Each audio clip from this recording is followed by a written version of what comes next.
The Oakwood Heritage and Golf Club is not a place of brick and mortar. It is a kingdom carved from old money and older prejudices. Its ivy-covered walls do not merely keep the weather out, they keep the world out. A world deemed too loud, too coarse, too colorful. The air inside smells of waxed mahogany, expensive cigar smoke, and generations of unearned certainty.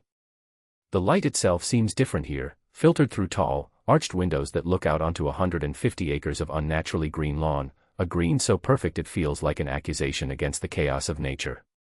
At the heart of this kingdom sits its king, Alastair Finch.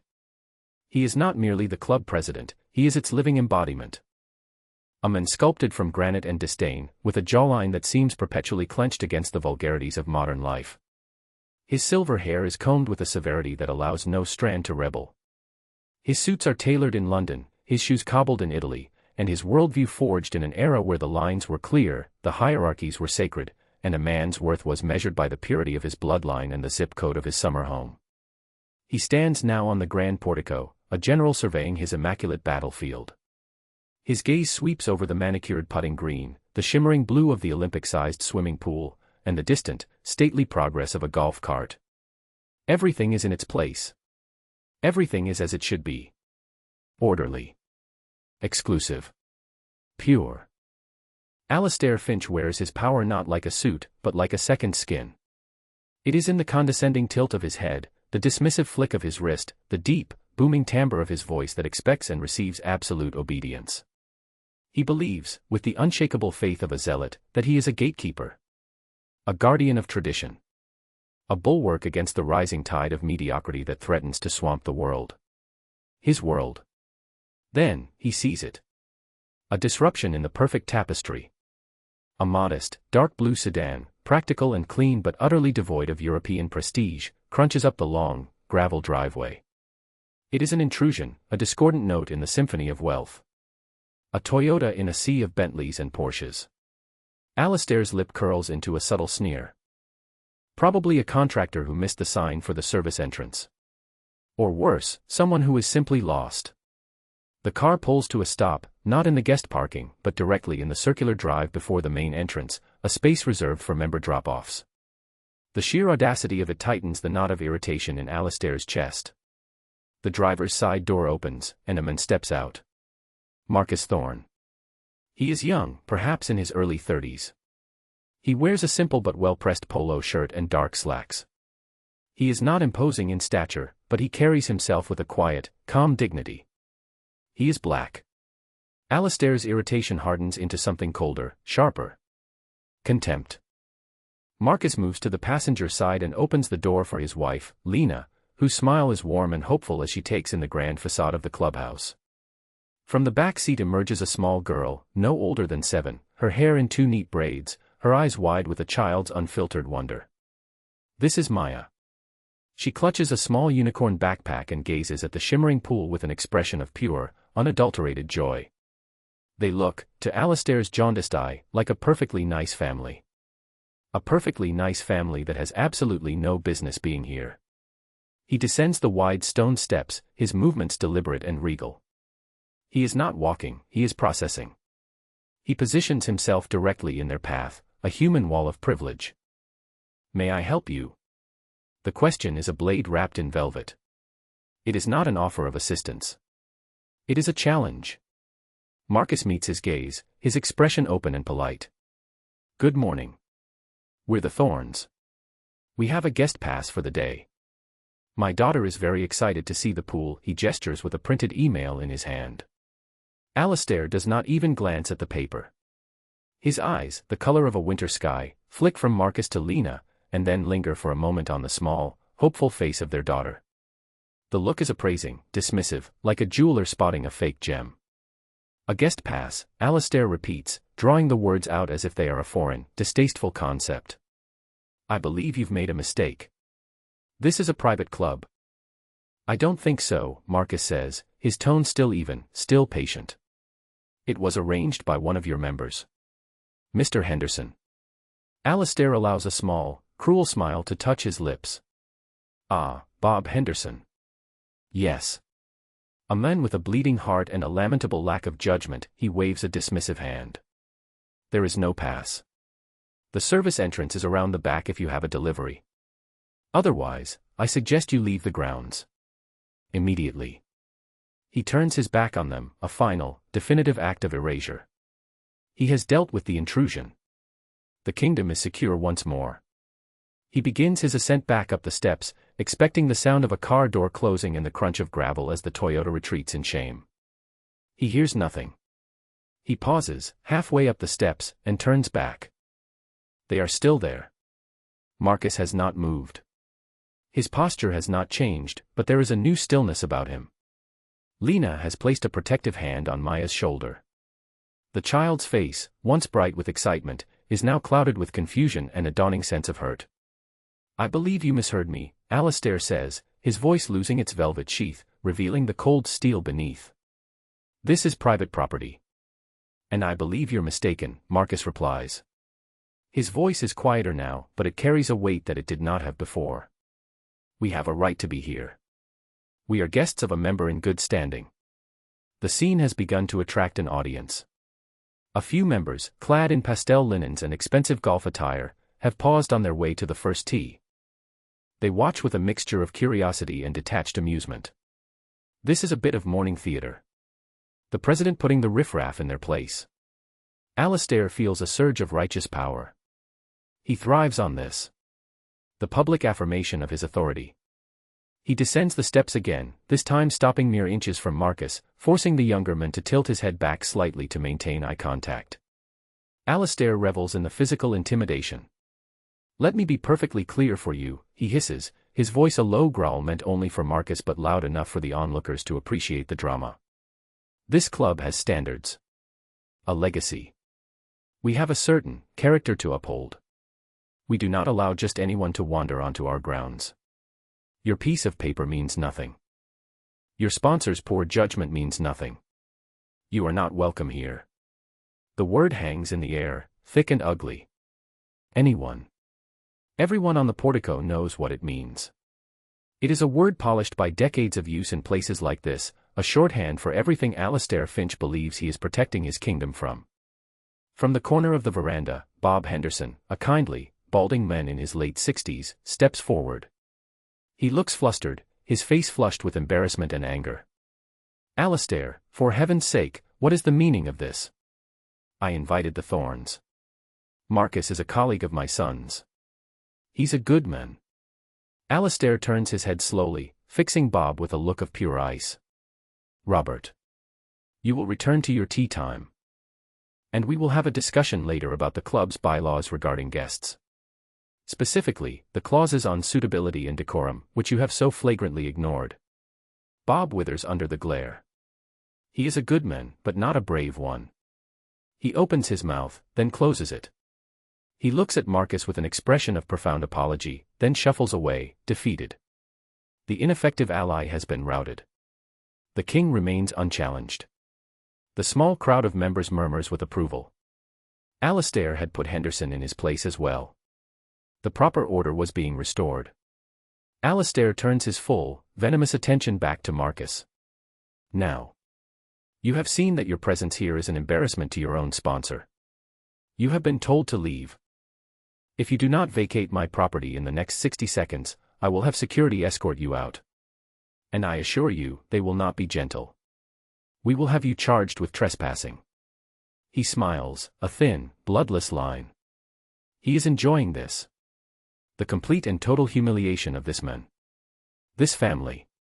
It is then that the line is crossed. Maya, who has been silent through all of this, tugs on her father's sleeve. Her small voice is a fragile whisper in the heavy, hostile air. "Daddy, can we go home? I don't like that man. He's mean." She looks past Alistair, her gaze falling once more on the sparkling pool. A tear traces a path down her cheek. "I just wanted to swim." Alistair Finch hears her. He looks down at the little girl, a 7-year-old child whose only crime was to be excited about a swimming pool. And he laughs. It is not a sound of mirth. It is a dry, rasping sound, like stones grinding together. He leans down, bringing his face closer to Maya's level, his smile a grotesque mask of condescension. "Oh, you wanted to swim," he says in a mock-sympathetic tone. I'm afraid this water is very special, little girl. It's for members. It's for our families. It's not a public pool for people like you. That is it. The breaking point. The world seems to slow down. Marcus sees the last bit of light drain from his daughter's eyes. He sees the tremor in his wife's hand as she pulls Maya closer. He feels something inside him, a cold, placid lake of patience, instantly freeze into a glacier of diamond-hard rage. But his face shows none of it. His expression becomes utterly, terrifyingly calm. The polite, hopeful man who stepped out of the car is gone. In his place stands someone else entirely. Someone Alistair Finch has not yet met. Marcus slowly reaches into his pocket. Not for his keys. Not for his wallet. He pulls out his phone. Alistair scoffs. What are you going to do? Call the police. I assure you, they know me very well here. Marcus doesn't answer. He taps the screen once. It's a pre-typed message. A single word. Now. He sends it. Then he looks up, his eyes meeting Alistair's. The deference is gone. The pleading is gone. His gaze is flat, cold, and analytical. It is the look of a scientist examining a specimen under a microscope just before dissecting it. Alistair Finch, Marcus says, his voice perfectly level, devoid of any emotion save a chilling, final certainty. You just made the biggest mistake of your career. In fact, you just ended it. Alistair blinks, momentarily taken aback by the sudden shift in tone. But his arrogance is a fortress. He recovers instantly. Threats? How pathetic. You are nothing. You are a trespasser. Security, he bellows, turning toward the clubhouse. Security, remove this trash from my property. Two uniformed guards, paunchy men in their 50s who owe their cushy jobs to Alistair, start lumbering toward them from the entrance. But they stop. Everyone stops. Because a new sound has joined the quiet morning hum of the club. It is the purr of a powerful, expensive engine. Far more powerful than the Toyota. A gleaming black Rolls-Royce, silent as a phantom, glides up the driveway and comes to a stop directly behind the Thorns sedan.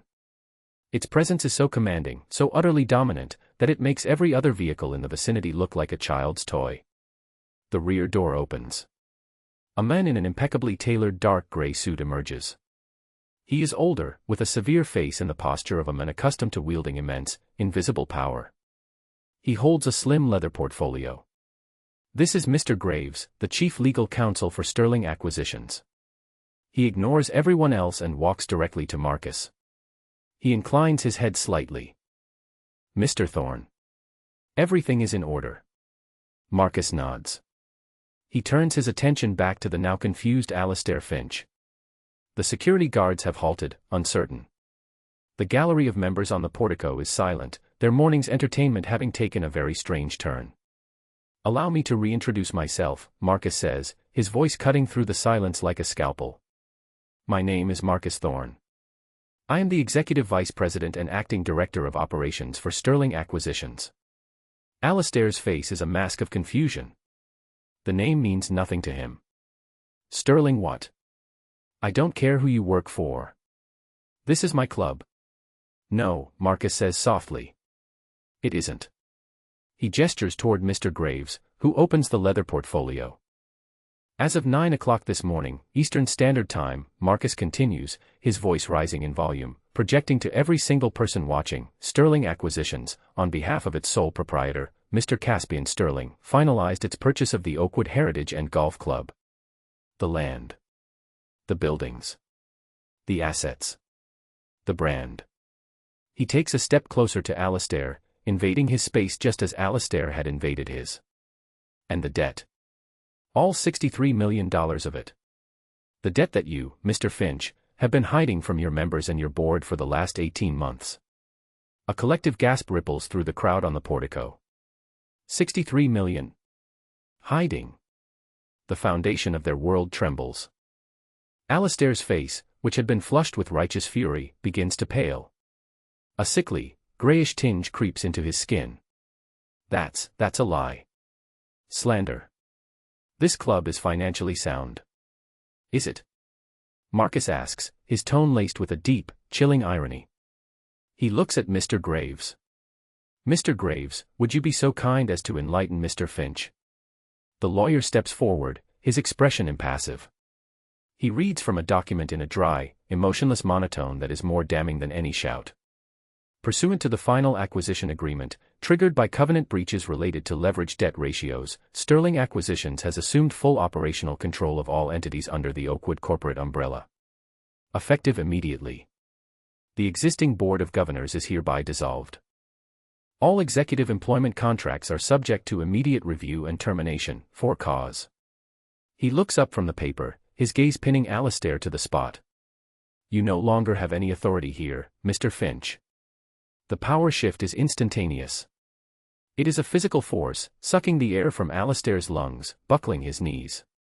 The arrogance that had been his armor for 50 years evaporates, leaving behind a confused, terrified old man. His booming voice shrinks to a panicked rasp. No. No, this is impossible.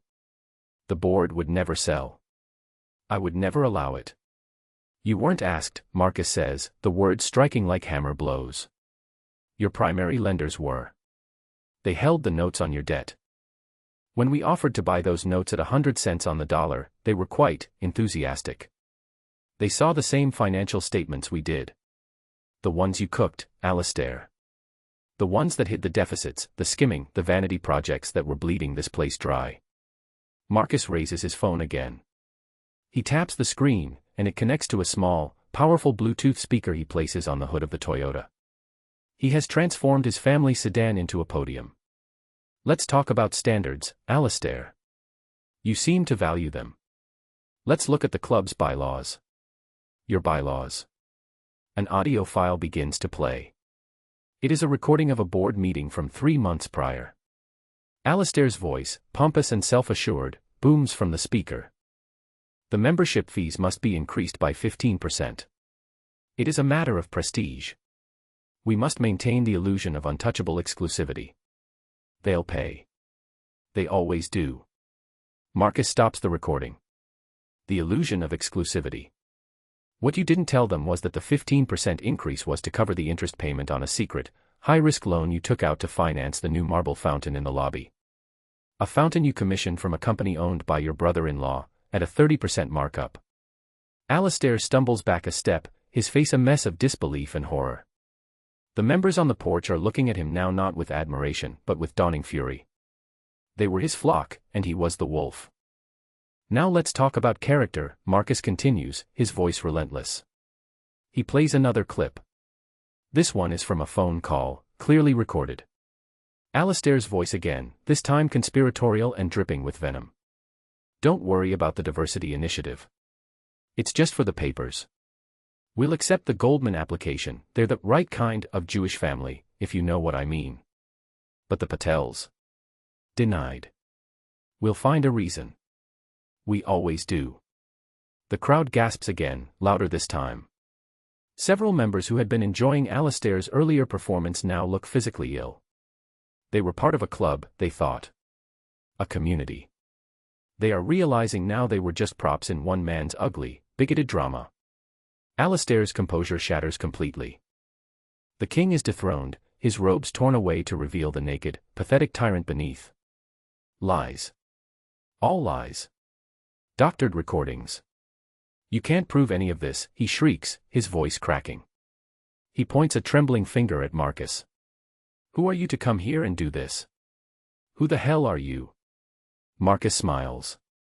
It is the first time he has smiled, and it is a cold, terrifying sight. It holds no warmth, only the grim satisfaction of a plan perfectly executed. Who am I? He says softly. I'm the man Mr. Sterling sent to do his due diligence. For the past 6 months, I've been a ghost. I've reviewed every line of your financials. I've read every email on your server. I've spoken to every disgruntled employee you've fired without cause. I've interviewed the contractors you've stiffed and the members you've blackballed for disagreeing with you. He takes another step forward, his voice dropping to a near whisper, for Alastair's ears only. I know about the offshore account in the Caymans. I know you used club funds to pay for your daughter's wedding. I know you've been falsifying membership numbers to the bank for years. I don't just think you're a racist, embezzling fraud, Alistair. I have the receipts. He straightens up, his voice booming out once more for all to hear. But you know what? None of that is why we're here today. He turns and gestures to his wife and daughter, who have been watching this unfold, Lena's arm wrapped tightly around Maya. I was going to do this quietly. A private meeting in your office. A dignified transition. I was prepared to offer you a generous severance package and a non-disclosure agreement to protect what little was left of your reputation. For the good of the club. For the sake of a smooth handover. He pauses, letting the weight of his words settle over the stunned audience. But then you met my family. His gaze hardens into obsidian. Then you looked at my 7-year-old daughter, a little girl who was guilty of nothing more than being excited to go for a swim, and you decided to use her to demonstrate your power. You decided to pour your poison into her ears. You tried to teach her that she was less than you. That she was unworthy. That she was. People like you. He lets the ugly phrase hang in the air, echoing Alistair's own sneering tone. And in that moment, Alistair, the deal changed. The severance package vanished. The NDA was torn up. The quiet, dignified transition became this. A public spectacle. Because I decided that your members, the people you've been lying to and stealing from for years, deserve to see their king for what he truly is. Marcus raises his phone one last time. I also decided that the world should see. I have been recording this entire conversation, from the moment you first approached us. He presses play. And the entire, sordid exchange fills the morning air. Every condescending word from Alistair. Every polite reply from Marcus. Every threat. Every insult. And then, the final, unforgivable moment. The sound of Alistair's dry, grinding laugh. Oh, you wanted to swim. I'm afraid this water is very special, little girl. It's not a public pool for people like you. The recording stops. The silence that follows is absolute. It is a heavy, suffocating thing. The members on the portico look at Alistair Finch with expressions of pure, unadulterated disgust. His allies have vanished. His sycophants are staring at their shoes. He is utterly, completely alone. Mr. Graves, Marcus says, his voice calm and authoritative. Article 7 of the Transitional Charter, please. The lawyer nods. Article 7, Section A. The Acting Director of Operations reserves the right of summary dismissal for any employee or contractor engaging in conduct deemed detrimental to the club's new mission of inclusivity, or for any action that brings the institution into public disrepute. Marcus looks directly at Alistair, who seems to have shrunk, the expensive suit now hanging on him like a shroud. Alistair Finch. Your employment with this club is terminated. Effective immediately. For cause. Your membership, and that of your immediate family, is hereby permanently revoked. You are no longer welcome on these grounds. From the side of the clubhouse, 2 new figures emerge. They are not the old, bumbling security guards. These men are tall, broad-shouldered, and move with a quiet professionalism. They wear simple black polos with a small, discreet, sterling security logo embroidered on the chest. They have been waiting. These gentlemen will escort you to your office, Marcus states. You will be permitted to collect your personal photographs and effects. Nothing else.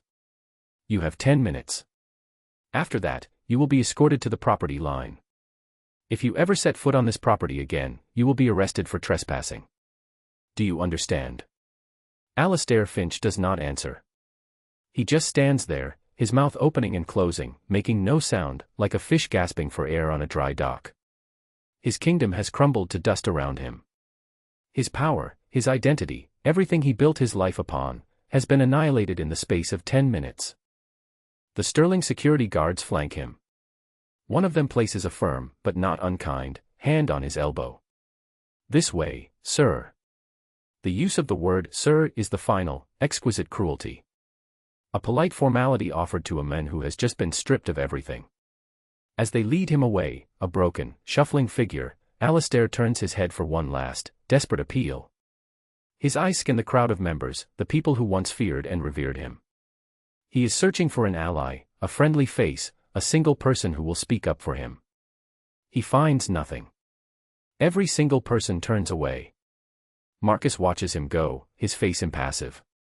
When the clubhouse doors swing shut behind the disgraced king, he finally allows himself to breathe. He walks over to his wife and daughter. He kneels down in front of Maya, taking her small hands in his. Her face is streaked with tears, but her eyes are wide with awe at what she has just witnessed. He smiles, and this time it is real. It is full of warmth and love and a father's fierce pride. He points past the now silent portico, toward the shimmering, impossibly blue water. "See that pool, sweetheart?" he asks gently. "That mean man was wrong. It's not just for members." He leans in and kisses her forehead. "It's your water now. The whole place is." He stands up, turning to face the stunned, silent crowd. They are looking at him with a mixture of fear, respect, and uncertainty. Their world has been turned upside down. They do not know who he is or what comes next. So he tells them. "Good morning, everyone," he says, his voice clear and strong, carrying across the manicured lawn. "My name is Marcus Thorne. I am the new president of this club. And on behalf of our new owner, Mr. Sterling, I would like to welcome you to the first day of the Oakwood Community Club." He pauses, letting the name change sink in. There are going to be some changes. The fallout is not a storm. It is a controlled demolition.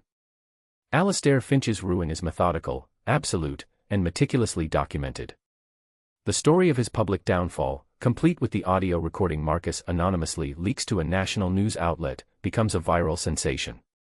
It is a cautionary tale for the ages, a perfect slice of karmic justice served cold. But the public humiliation is only the beginning. Mr. Graves and the forensic accounting team from Sterling Acquisitions descend upon the club's books like a pack of wolves. They uncover decades of rot. The embezzlement Marcus had alluded to is far worse than anyone imagined. Alastair had not just been skimming, he had been operating the club as his personal piggy bank. Club funds paid for his cars, his vacations, his wife's jewelry, the property taxes on his vacation home in the Hamptons. Criminal charges are filed. Embezzlement. Wire fraud. Tax evasion. Alastair, unable to afford the high-priced legal team he once had on retainer, is forced to rely on a court-appointed attorney who sees him as just another pathetic white-collar criminal. The evidence is so overwhelming, the paper trail so clear, that the trial is a formality. He is found guilty on all counts. The judge, a woman known for her stern demeanor and lack of tolerance for the arrogance of the wealthy, makes an example of him. She speaks of his breathtaking abuse of trust and his repugnant, unrepentant bigotry, citing the recording of his words to Maya as an aggravating factor in her sentencing. Alastair Finch, the man who believed he was a king, is sentenced to 12 years in a federal, medium-security prison. There is no country club prison for him. He will spend his golden years surrounded by the very sort of men he spent his life looking down upon. His assets are seized to pay restitution to the club. The grand house, the European cars, the art collection, all liquidated. His wife, who had stood by him through years of his boorish behavior because of the lifestyle it afforded her, files for divorce the week after his conviction. She takes what little is left and disappears, wanting no part of his disgrace. He is left with nothing. No money, no family, no reputation. Just a prison number and a legacy of shame.